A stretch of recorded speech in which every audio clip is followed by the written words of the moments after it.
이대 호크아이가 된 헤일리 스테인필드는 어릴 적부터 연기에 출중한 재능을 가지고 있었습니다.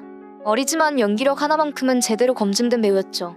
그런 그녀도 처음부터 연기를 하고 싶어 했던 것은 아니었습니다. 열정은 넘치지만 손을 대면 금방 식기도 하는 평범한 소녀였죠.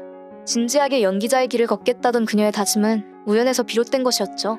헤일리 스테인필드에게는 모델이자 배우의 일을 하던 사촌인 트로 오브라이언이 있었습니다. 트로 오브라이언은 TV 광고를 찍을 일이 있을 때 헤일리 스테인필드를 초대했죠. 외사촌이 촬영장에서 보여주는 모습은 헤일리 스테인필드에게 큰 울림을 줬습니다. 어린 시절 친구로 함께 자라고 가깝게 지내던 이가 배우로서 보여주는 모습은 가슴을 두근거리게 했죠. 연기자로서의 길에 확신을 품은 헤일리 스테인필드는 그녀의 부모님께 곧장 자신의 결심을 말했습니다. 헤일리의 부모님은 그녀의 재능을 찾아주기 위해 최선을 다하는 사람들이었죠. 하지만 당장이라도 연기를 시작하고 싶던 헤일리의 마음은 부모님에 의해서 좌절되었는데요. 그녀에게 준비가 필요하다며 우선 드라마 수업을 받을 수 있도록 한 것이죠. 이전에도 헤일리는 테니스를 비롯해서 농구나 승마 등의 각종 스포츠를 시도했었지만 잘 어울린다 싶은 게 없다는 이유로 죄다 중단한 경험이 있었기 때문이죠. 헤일리의 부모님은 그녀가 배우의 길을 진지하게 생각하기를 바랬기에 그녀를 준비시켰습니다. 드라마 수업은 연기에 재능이 있는 영재들을 위한 프로그램이었고 헤일리는 당장 연기에 뛰어들고 싶은 조바심을 누르며 착실하게 1년 동안의 교육을 받았습니다. 타고난 재능에 1년간의 노력이 더해졌고 부모님도 만족할 만큼의 연기력을 충분히 갖춘 덕분에 단편 영화부터 숱한 광고에 출연하며 이름을 알릴 수 있었습니다. 영화계 곳곳에서 러브콜이 오고 있었고 성공적인 커리어도 하나씩 쌓여가고 있으니 헤일리로서는 더없이 행복한 나날이었습니다. 하지만 연기자로서의 일과 학업을 병행할 수 없었기 때문에 부모님은 그녀를 홈스쿨링을 통해 교육하게 되었죠.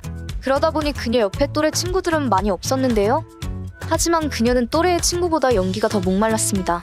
그러던 어느 날 그녀의 앞에 큰 기회가 찾아오게 됩니다. 영화 노인을 위한 나라는 없다로 유명한 감독 코엔 형제가 영화 더 브레이브의 공개 오디션을 개최한 것이죠. 많은 단편 영화의 참여 경험을 거쳐 연기력이 무르익어 있던 헤일리는 이 기회를 잡아 더욱 인정받고 싶었죠. 그녀는 오디션에 붙겠다는 일념으로 당시 서부극의 심볼이었던 존 웨인 주연의 옛날 영화며 시나리오, 책 등을 섭렵한 뒤 그녀는 19세기 스타일 셔츠로 차려입고 영화의 캐릭터 모습 그대로 오디션장으로 향했습니다. 당시 15,000명이 됐던 경쟁자들은 그녀를 놀란 눈으로 쳐다볼 수밖에 없었죠. 그건 오디션을 본 감독도 마찬가지였습니다. 그렇게 철저한 준비와 연기력으로 13살 나이에 15,000명의 경쟁률을 뚫고 메리 로스의 역할을 차지하는 쾌거를 거두게 됩니다. 기쁜 일이지만 헤일리의 마음에는 부담감도 있었습니다. 그녀가 맡은 메리 로스는 더 브레이브에서 핵심적인 인물이었거든요.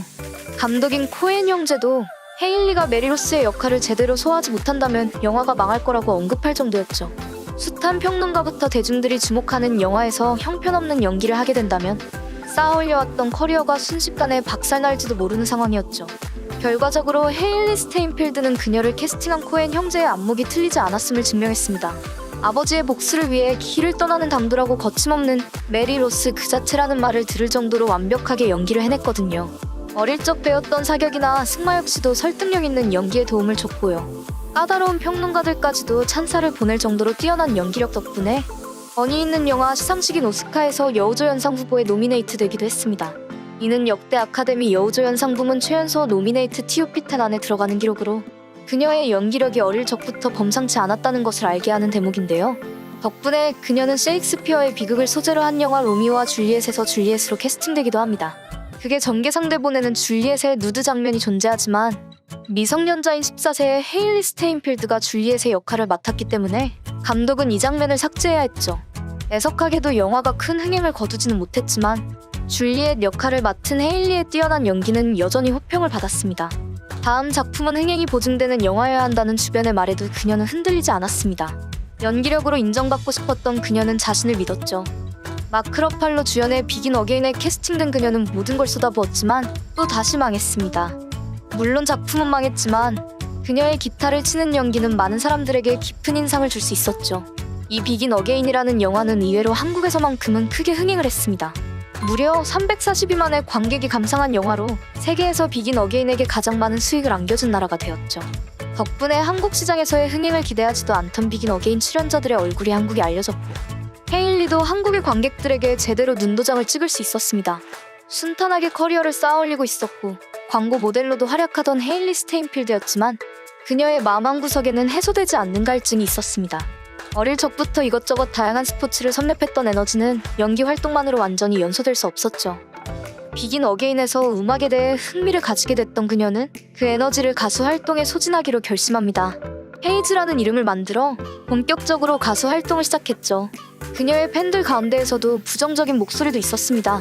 대배우가 될 자질이 충분한 헤일리 스테인필드가 왜 음악이라는 분야로 외도하는 것인지 이해할 수 없다는 반응이었죠.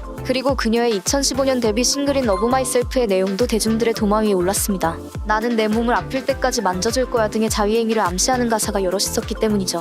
그녀는 자존감을 가지고 당당하게 살라는 내용이라고 해명했지만 일부 매체들은 자위행위에 대해 다루는 노래라고 비판했죠. 또 다른 그녀의 노래인 스탈빙의 훅부분은 나는 너를 맛보기 전까지 배고픈 줄 몰랐어라는 가사인데 이 또한 논란이 되기도 했습니다. 계속되는 논란에도 그녀는 위축되지 않고 꾸준히 앞으로 나아갔습니다. 엔더스 게임에 출연하던 해인 뮤지컬 코미디 피치 퍼펙트 2에 출연해서 아카펠라 그룹의 멤버를 연기하고 그녀의 본업인 영화에서 백투더 라이프라는 영화 범블비의 OST를 부르기도 했으며 뮤직비디오에서 카리스마 넘치는 표정 연기와 함께 뛰어난 춤 실력을 선보인 적도 있습니다. 나이에 걸맞지 않은 라이브 실력을 통해서 노래 실력 역시도 제대로 검증을 했던 덕분에 어설프게 연기와 음악이라는 분야에 발을 걸치고 있다는 비난은 노래도 잘하고 연기도 잘하는 만능 엔터테이너라는 찬사로 바뀌었습니다. 이같이 타인의 평가에도 휘둘리지 않고 자신의 길을 걸어갈 수 있었던 것은 헤일리 스테인필드의 거침없고 열정적인 성격 덕분이었는데요. 그녀는 몸에 해롭다던 치즈버거나 설탕을 굉장히 좋아한다며 방송에서 자신이 좋아하는 것에 대해서 당당하게 밝히고 다닙니다. 자신이 믿는 바를 관철할 수 있는 용기와 열정을 가진 헤일리 스테인필드이기에 향후 마블 세계관에서 활약할 리더 호크아이로의 모습이 더욱 기대되는데요. 워낙 열정이 넘치는 헤일리 스테인필드이기에 앞으로의 행보를 예측하기는 힘들지만 이제까지 보여준 모습이라면 어떤 길로 향하건 기대감을 가지고 응원해도 좋을 것 같습니다. 긴 영상 마지막까지 함께 시청해주셔서 감사합니다. 다음 영상에서 또 만나요.